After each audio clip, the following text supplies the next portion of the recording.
Hello, folks. So we've looked at simple reflex arcs and talked about the different steps in those reflex arcs, the different components or the different anatomy with the sensory, interneuron, and motor neurons. And then we looked in the last video at a simple stretch receptor, a monosynaptic reflex arc. That began with the receptor buried in the muscle spindle of a muscle cell. So I want to talk about a couple more that are a little bit more complex in their wiring, but that's about it. They're really essentially very similar. The first one to think about, and we saw our stretch reflex last time, right? That monosynaptic one. The next one to think about is a withdrawal reflex. This one is a little more complex. It's you have a lot of postural reflexes, those that help you to maintain body position, like when you're standing or sitting, that operate in this way as well, and that have this kind of wiring, right? Where it's not just the requirement that a single muscle or set of muscles contracts, but that another set of muscles either contributes or to the contraction and to the movement, or is inhibited, and that inhibition of the muscle contributes to a better, more efficient, or larger movement. And here's an example of a simple withdrawal reflex, and this is a polysynaptic reflex, number one. So we've got 1, 2, 3 synapses in this arc, right? We still have our same receptor here, the stimulation of this sensory neuron, this unipolar, right, sensory neuron. We have the synapse here in the dorsal gray matter, and this interneuron then has a couple of different, or does a couple of different things. That sends an axon collateral to the white matter and then up to the brain to tell the brain about what was just experienced. But while it's doing that, it also sends 2 collaterals, one set to a group of flexors, right? So one set to a group of effectors that are going to work to oppose the stimulus, right? A stimulus is this painful hot pan that this person just grabbed. So we need to activate one set of effectors, these flexor muscles, in order to withdraw the hand. But it would also be really helpful if we weren't also contracting these extensors. And of course, we're talking about flexors and extensors of the forearm here. It would be great if we didn't have those contracted at the same time, right? That would really make that difficult to pull your hand away. If you can imagine contracting muscles of both the flexors and the extensors of your arm at the same time, your arm's not going to go anywhere if both of those muscles or sets of muscles, the agonists and antagonists, are contracting at the same time. You won't get any movement because their action is to do the exact opposite or perform the exact opposite motion. So you've got to inhibit that group. And so that's what this interneuron does, right? You can imagine this would be an excitatory synapse here, and this would be an inhibitory synapse here, right? And so we get some excitatory postsynaptic potential that reaches threshold, fired in this motor neuron that excites this cell.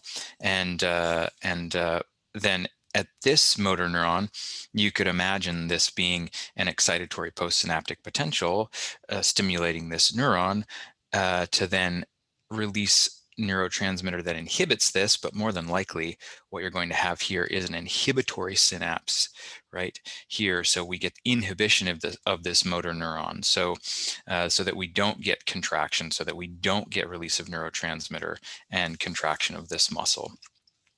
So this is just an example of a polysynaptic withdrawal reflex where you have multiple synapses, but you also get, in addition to excitation of one set of muscles, inhibition of another set of muscles. So things to think about here are, within this region here, are these neurons myelinated or not? This is really review. Out here, is this neuron myelinated or not? Is this neuron out here myelinated or not? Those are just questions that we can think about kind of as a review of what we've already talked about for where neurons are myelinated or not within the peripheral and central nervous system. The next one is another postural reflex. This is called a crossed extensor reflex. And you can see here you've got to have multiple things happening now, because here we're not just dealing with one side of the body, but both sides of the body. We have to have our interneuron communicating with both sides of the body, whether we have our excitatory or our inhibitory neuron, both sides have to communicate. So in this sort of a situation, you can imagine why we'd need to do this, because if we receive this stimulus here that we step on a nail, we definitely need to do two things. We need to raise this leg. That's going to require that you fire these like hip. Oh, and well, interesting. They've wired a couple different muscles.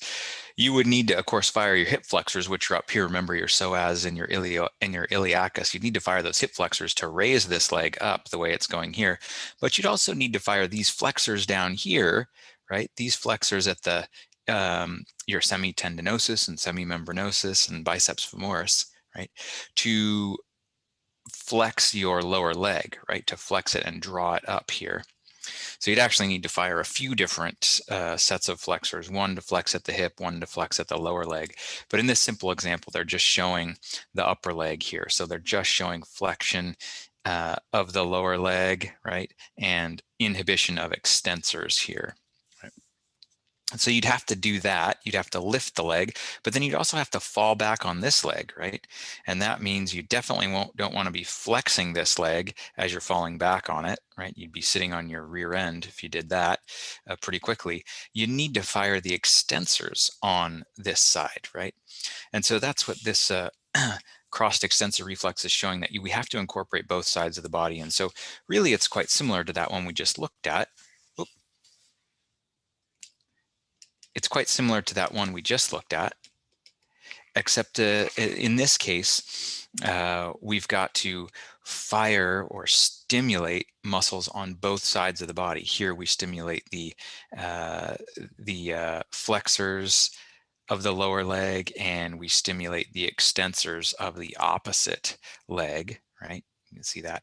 And we have to inhibit the extensors of the leg that just got the sharp pain, and inhibit the flexors of the opposing leg, so that we can rock back onto that leg and lift this leg and still maintain our balance, right? Okay, but it's not just that simple, because you know, the simple stretch reflex we looked at, where we kind of tapped our knee with the reflex hammer, right? You remember that one?